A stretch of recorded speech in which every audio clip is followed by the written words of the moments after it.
Après Dakar, c'est à Paris que l'Union sociale libérale a lancé son deuxième laboratoire d'idées. La cérémonie de lancement de cet outil de réflexion qui ambitionne de produire des idées innovantes pour le développement du Sénégal et de tout autre pays africain a eu lieu samedi 21 juillet. C'est un laboratoire d'idées, l'Institut social libéral, qui a pour objet de réfléchir sur des solutions concrètes et opérationnelles capables de transformer la réalité économique et sociale au Sénégal. Dans le jeu politique sénégalais, aujourd'hui, on avait constaté que jusque-là, la plupart des partis politiques n'avaient pas des instances qui sont dédiées à la réflexion stratégique. Quand je parle de la réflexion stratégique, c'est la réflexion qui est dédiée à produire des idées innovantes en matière de gouvernance politique et que la plupart du temps, les partis restaient focalisés juste sur les stratégies de conquête et d'exercice du pouvoir en négligeant le fondamental. Le fondamental pour nous, c'est quel projet de société proposer aux Sénégalais et quelles sont les modalités d'application de ce projet. En décidant maintenant de créer cet outil de réflexion, nous avons réussi le double tour de force. Le premier, c'est le tour de force qui consistait effectivement à prendre des experts, des membres de la société civile, c'est-à-dire des associations ou des citoyens tout court, à les mettre à travers les 15 collèges thématiques pour réfléchir de manière concrète sur les difficultés, les problèmes du Sénégal et proposer des voies et solutions qui sont applicables à court terme. Dénommé Institut social libéral, ce laboratoire d'idées ne sera pas au service exclusif de l'USL. En clair, il transcende les clivages politiques et partisans. L'Union sociale libérale USL est un parti qui est candidat à l'élection présidentielle de 2019. Nous aurons un candidat, nous aurons un programme que le moment venu, nous allons proposer aux Sénégalais. Et ce programme, nous entendons après l'élection l'ériger au rang de programme national, de programme politique, il va de soi. Mais en attendant, je pense que la société sénégalaise, le Sénégal tout court, est confronté à des difficultés qui transcendent les partis. Et c'est des problèmes d'intérêt national.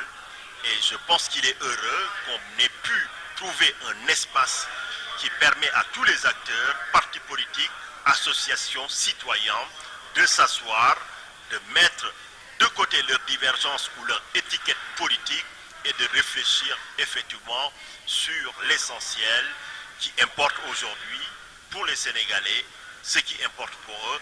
Ils ont des problèmes et veulent savoir comment vous allez les résoudre. La ligne de démarcation, elle est très simple.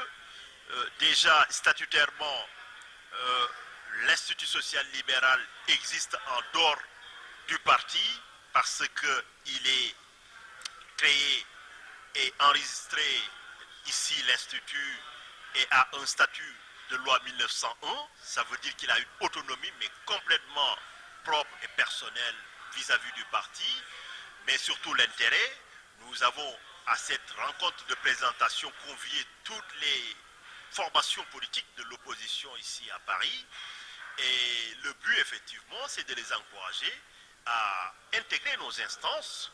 Et quand on va siéger dans l'Institut social libéral et qu'on va réfléchir, on ne réfléchit pas en tant que membre du SL, membre du PUR ou de Réumi, mais on va réfléchir effectivement en tant que citoyen sénégalais engagé au service du bien commun et qui cherche à trouver des solutions concrètes et innovantes, maintenant libre aux candidats pour l'élection de prendre ces idées, de s'en approprier, de les améliorer. L'Institut social libéral n'est pas l'Union sociale libérale. Donc ça, comme mon confrère Tin venait de le dire, c'est une entité autonome. Donc une personne, bien entendu, de droit privé sous le régime de l'association. Donc en aucune manière nous produisons des idées. notre rôle, c'est tout simplement de faire en sorte que l'ensemble des partis politiques sénégalais, le peuple sénégalais dans son ensemble, puisse bien entendu, à travers un concours de réflexion, de travail, de participation, puisse arriver à des solutions innovantes. Donc les idées que nous produisons sont des idées que peuvent utiliser le Parti socialiste, puis n'importe quelle autre organisation politique. En fait, nous sommes force de proposition. Nous allons demander à l'ensemble des Sénégalais, l'ensemble des Africains, l'ensemble également, puisqu'on a des partenariats européens et des partenariats qui sont en cours sur le plan international, donc de travailler sur des questions de gouvernance, de travailler sur toutes les thématiques dont on a parlé et de dire que le résultat de ce travail mériterait une action politique concrète. Et cette action politique concrète, quel que soit le parti politique qui dirigera le Sénégal ou d'autres pays au demeurant, ils peuvent venir, s'en inspirer et les appliquer à loisir. C'est justement cette opportunité donnée aux intellectuels de participer en toute autonomie à la réflexion politique, économique, sociale, culturelle et j'en oublie, qui a convaincu certains d'entre eux d'adhérer à l'Institut social libéral. Dépasse les structures partisanes. Le fait qu'avec cette organisation des personnes avec des compétences, comme je disais tout à l'heure, dormantes, qui dans des conditions normales n'auraient jamais participé à ce type d'organisation ou en tout cas de rencontre. Tout cela, toutes ces personnes-là trouvent un environnement où ces personnes-là peuvent contribuer sans pour autant se sentir enfermés dans des structures partisanes. Donc l'idée étant vraiment de pouvoir avoir une convergence d'idées, une convergence, une diversité des contributions et dépasser le cadre même continental, parce qu'il y a même des Européens qui pourraient éventuellement participer en donnant des idées, des Africains, des Sénégalais.